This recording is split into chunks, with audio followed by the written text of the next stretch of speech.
न जाने शंभू जी को क्या हो गया था। इतनी बड़ी कोठी, कार, नौकर चाकर पैसा देखते ही चौंधिया गए थे।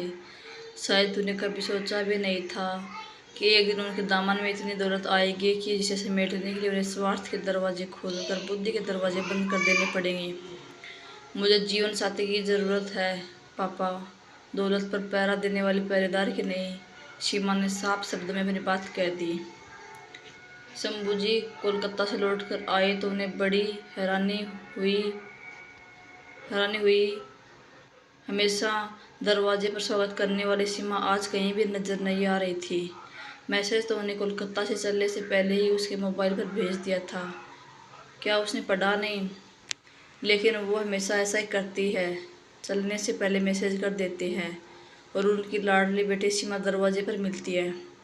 उसका हंसता चेहरा देखते हुए अपनी सारी थकान, सारा अकेलापन पल भर में भूल जाते हैं। शंभू जी का मन उदास हो गया। सीमा मोबाइल भी घर पर छोड़ गई। किसी से पूछे हुए और उन्होंने एक करके सारे नौकरों को बुला लिया, पर किसी को पता नहीं था सीमा कहाँ है। सबका एक ही जवाब था, सुबह घर पर ही थी, फिर पता नहीं बिटिया कहाँ गई। शंभू जी ने सीमा का मोबाइल चेक किया, उनका मैसेज उसने पढ़ लिया था, फिर भी सीमा घर में नहीं रही। क्या होता जा रहा है उसे? पिछले कई महीनों से देख रहे हैं सीमा कुछ परिवर्तन होते जा रहे हैं। न उनके साथ वह उतना लाड करती है, ना उन्हें अपने मन की कोई बात बताती है और ना ही उन्हें उनसे कुछ पूछती है। पिछली बार जब वे कोलकाता जा रहे थे, उन्हें कितना पूछा था, क्या बेटे तुम्हें कुछ मंगवाना है वहाँ से? तो उस एक केवल सिर हिलाकर उसने मना कर दिया और वहाँ से चली गई। पहले जब वे कहीं जाते थे तो किसी कैसे उनके गले में बाहें डालकर लटक जाती थी और मचल कर कहती, पापा जल्दी आ जाइए, इतने बड़े सुने घर में हमारा मन नहीं लगता। उनका भी इस घर में मन नहीं लगता।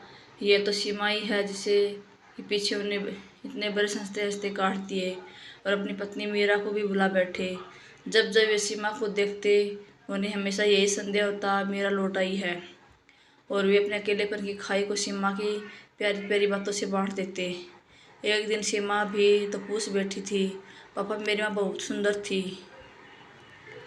हाँ बेटा, बहुत सुंदर थी, बिल्कुल मेरी तरह। हाँ बिल्कुल तेरी तरह। वे आपसे रूठती भी थी? हाँ बेटा मेरी तरह। आज तुम्हें क्या हो गया सीमा? यह सब तुम किसने बताया है? वे नाराज हो गए थे।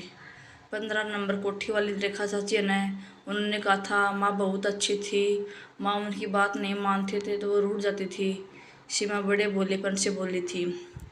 तो वहाँ मत जाया कर बेटी, अपने घर में क्यों नहीं खेलती? कितने खिलौने तेरे पास? उन्होंने प्यार से समझाया था। वहाँ सरधन है और मेरे साथ कैरम खेलता है, बैडमिंटन खेलता है। यहाँ मेरे साथ कौन खेलेगा? आप तो सारा दिन घर से बाहर रहते हैं। वह रोमांसी हो गई थी। वे उस छोटी सी बेटी को कैसे बताते कि उसकी माँ उनसे क्यों रूठ जाती थी। वे तो आज तक अपने को कोसते हैं कि मेरा कि वो कोई भी इच्छा पूरी न कर सके। कितनी स्वाभिमानी थी वह। इतनी बड़ी जायदाद की भी उसकी नज़र में कोई कीमत न थी। हमेशा यही कहती थी, वह सुख भी किस काम का जिसने हमेशा यह एहसास होता रहे यह हमारा अपना नहीं किसी का दिया हुआ है। ये जो आज इतना बड़ा राजपाट है, ये सब उन्हें मीरा की बदौलत ही मिला था। लेकिन मीरा कभी इस राजपाट को प्यार नहीं किया। न जाने शंभू जी को क्या हो गया था। इतनी बड़ी कोठी, कार, नौकर चाकर पैसा देखते ही चौंधिया गए थे।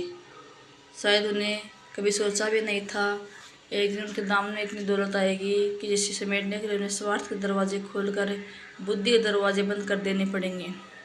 बहुत बड़ा कारोबार था मीरा के पिताजी का। कितने ही लोग उनके दफ्तर में काम करते थे। शंभू जी भी वहीं काम करते थे। वे बहुत स्मार्ट, होनहार और ईमानदार व्यक्ति थे। अपनी मेहनत और लगन से उन्हें मीरा के पिता का मन जीत लिया था।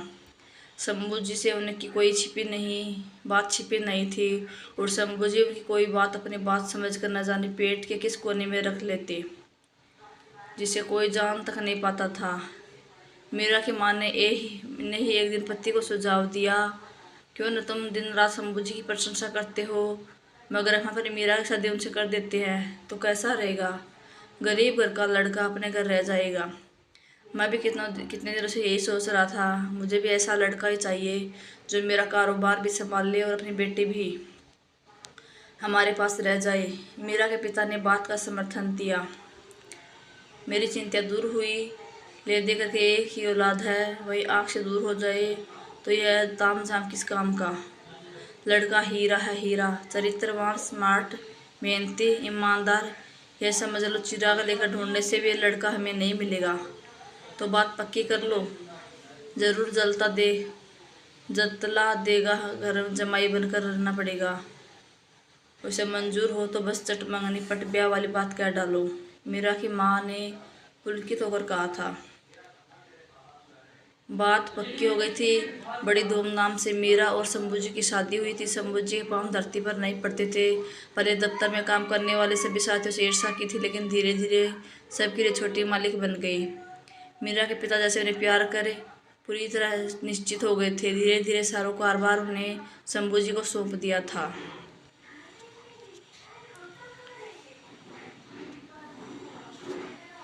मीरा भी उन जैसा पति पाकर गर्व से फूल उठी थी और मन ही मन उसने अपने माता पिता की बुद्धि को सराहा भी था।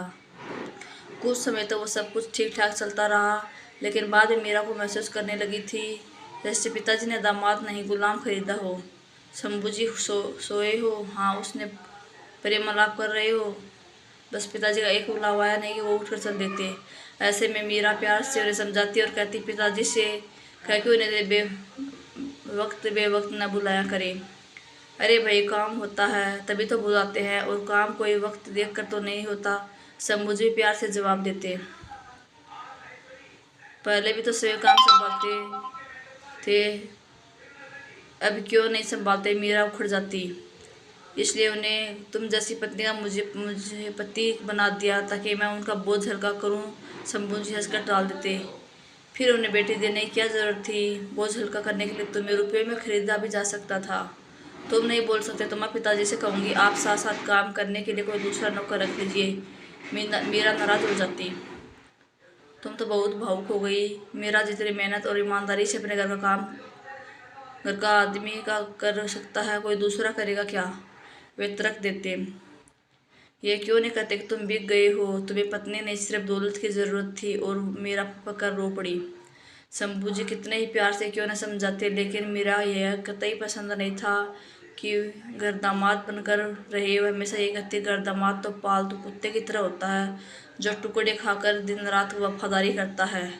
तुम क्यों नहीं अलग मकान ले लेते। तुम जैसे भी रहोगे मैं उसी तरह रहूँगी, तुमसे कभी गिला नहीं करूँगी। मुझे यह तो एहसास होता रहेगा मेरा अपना घर है, तुम मेरे हो। यहाँ तो हमेशा मुझे ऐसा लगता जैसे हम पिताजी की दया पर पल रहे हैं।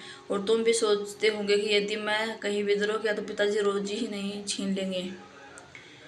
न जाने तो मैं क्यों गलत ढंग से सोचने लगी हो। मैंने कभी इस तरह से सोचा भी नहीं था।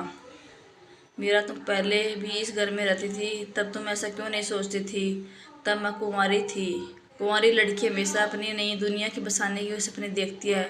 एक ऐसे पति का सपना जो उसे घर देगा, उसके सुख दुख का भागीदार होगा और वह उसके हर सुख दुख की चादर अपने ऊपर ओढ़ लेगी। बताओ क्या दिया तुमने मुझे अपनी ओर से। बाकी सब छोड़ भी दे तो प्यार और विश्वास भी तुम नहीं दे सके। जिस समय से मेरे पास होते हो यही ख्याल रहता है कि पिताजी कहीं काम सब पूरे हो गए कि नहीं कहीं ये न सोचे कि शादी होते ही लापरवाह हो गया।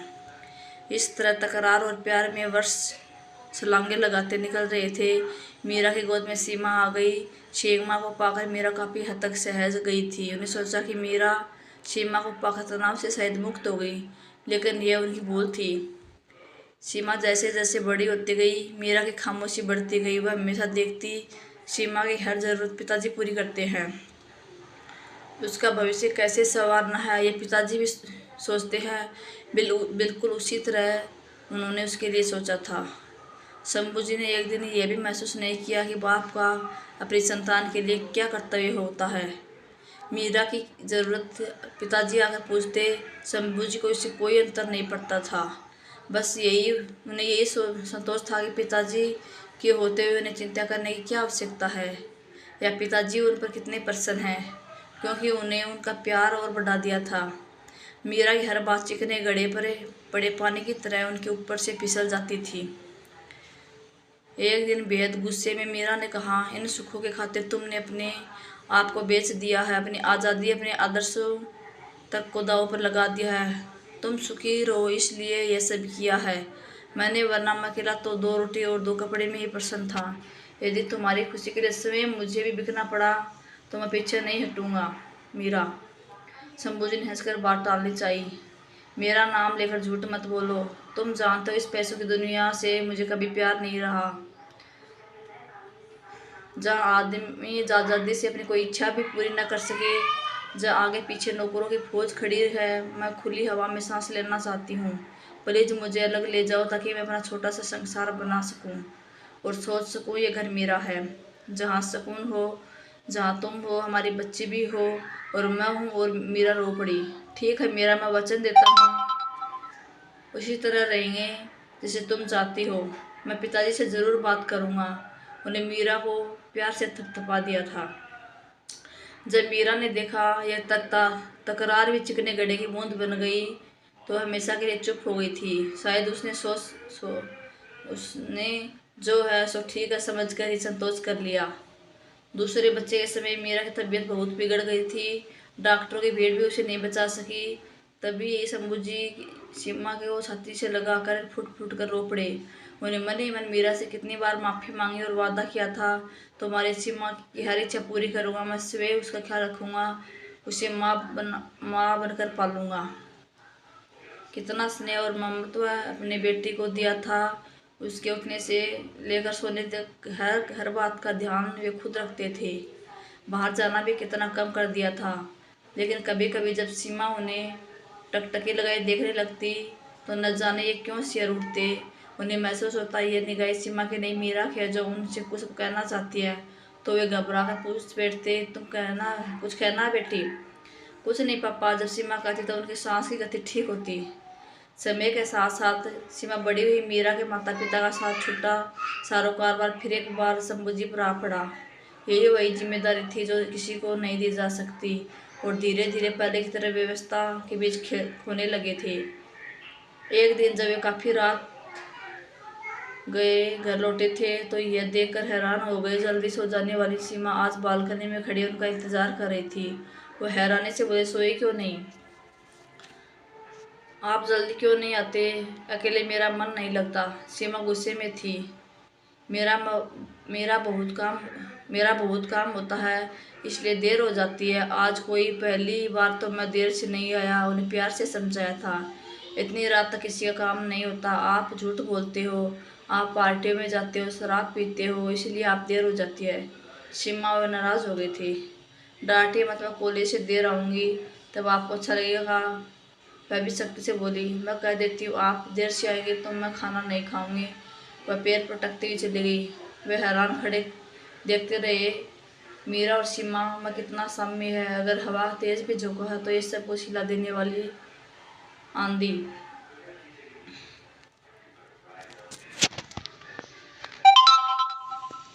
कुछ दिन तक वो समय पर घर पहुंच रहे थे, लेकिन कर्म टूटते ही घर में तूफान आ जाता था। एक बार तो सीमा ने हद कर दी। उन महाराज के बार बार खाने के लिए बुलाने पर उसने खाने की मेज पलट रख दी और चिल्लाकर कहा था, मैं शीला चाची के यहाँ जा रही हूँ, डॉक्टर साहब के साथ शतरंज खेलूंगी। पिताजी से कह देना जिस समय मेरा मन होगा मैं वापस आऊंगी, मुझे वहाँ लेने आने की कोई ज़रूरत नहीं है। और वो दंदनाती हुई चली गई। जब शंभू जी को पता चला तो जाकर भी उसे लेने नहीं जा सके। उन्हें था जिद्दी लड़की है, कोई नाटक न शुरू कर दे। 12 बजे करीब डॉक्टर साहब का बेटा दीपक उसे छोड़ने आया था तो वह बिना उन्हें देखे अपने कमरे में चली गई। पीछे पीछे भारी कदमों से उन्हें उसके कमरे में जाना पड़ा। खाना नहीं खाओगी बेटी? मैंने खा लिया है, वह लापरवाही से बोली। तुम डॉक्टर साहब के यहाँ रात को क्यों गई थी? उन्हें सख्ती से पूछा। आप भी तो वहाँ जाते हो, वह भी कम हमारे घर आते हैं। वह भी सख्त हो गई थी। वो मेरे मित्र हैं बेटी, तुम समझती क्यों नहीं? तुम बड़ी हो गई, रात को अकेले तुम्हें आगे बुरी बात नहीं